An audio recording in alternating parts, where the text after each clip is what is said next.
Now, the first part of your question said, what's the conversation like when cutting a player?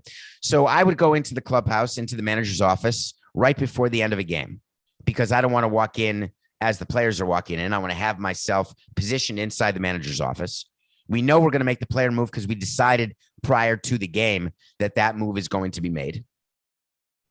We may or may not have told the manager prior to the game. 9 out of 10 times we did. And so the plan would be to meet the manager after the game. So we're in the manager's office, comes in, we give him a minute. If we lost, the manager is very pissed walking off the field. He'll put down the lineup card that he holds, the handheld lineup card. He'll put the pen down. He'll take off his uniform top. He'll sit in his chair. He'll open a beer, be despondent, and then we'll be sitting there. He'll want us to leave, but we don't leave. And then we'll say, hey, we got to get rid of this player. Okay, let's do it right now. And we want to get the player before he showers, because after a player showers, they can get dressed and get out of the clubhouse so fast your head will spin. And I don't want players in towels with wet hair walking into the manager's office.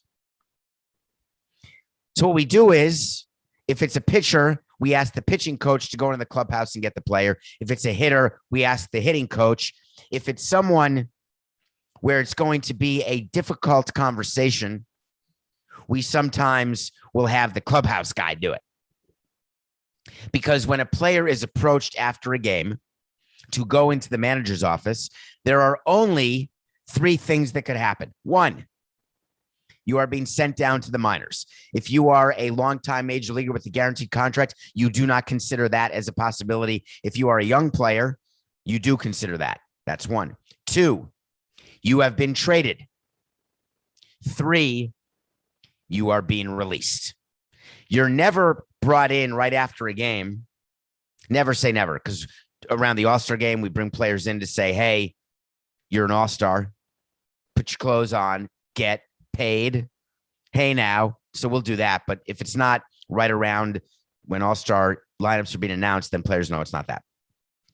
So when a player gets tapped on the shoulder, it's not like in Major League where they put a red card in the locker, which means you're cut. You just get tapped on the shoulder and you're told, go to the manager's office. So the player walks in the manager's office and we sit in a way that the player knows exactly where to sit when the player walks in. Player sits down and we have decided beforehand who is going to tell the player what's going on. Sometimes it's the manager. Sometimes it's the general manager. How do we decide? A player who is young, who is being sent down for roster management purposes because a new injured pitcher who is part of the team is now ready to come off the injured list, or a position player is ready to come off the injured list, or we've made an acquisition of a known player and all the players know that a roster move is coming.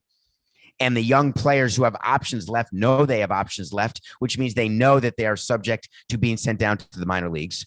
When it's something that is expected, the manager will give the news. And the manager will say, hey, we're going to send you back to Albuquerque, New Orleans, wherever AAA is, or sometimes AA, but mostly AAA.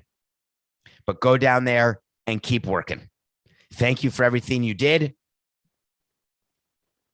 Take care. You never say, we'll see you soon. You never say, sorry. You just tell the player what happened. If it is a long-time player like an Albert Pujols or a veteran who you are asking to come into the clubhouse to release, end of the career, you bring the player in and the president of baseball ops does that one. Hey, Albert, we want to talk to you because we're going to take you off the roster. And here's why.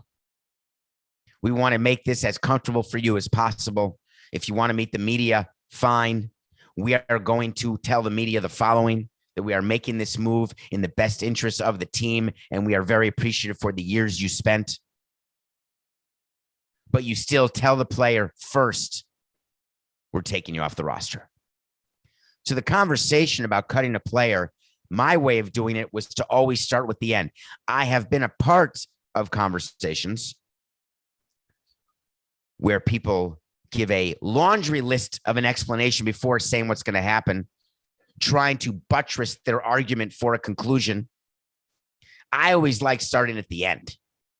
And the reason I like starting at the end is I think it's disingenuous to talk to a player about, hey, your curveball really has been improving. Very pleased with your velocity. By the way, we're sending you down to AA.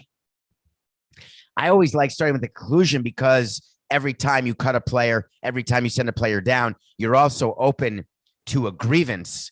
So I want it to be very clear.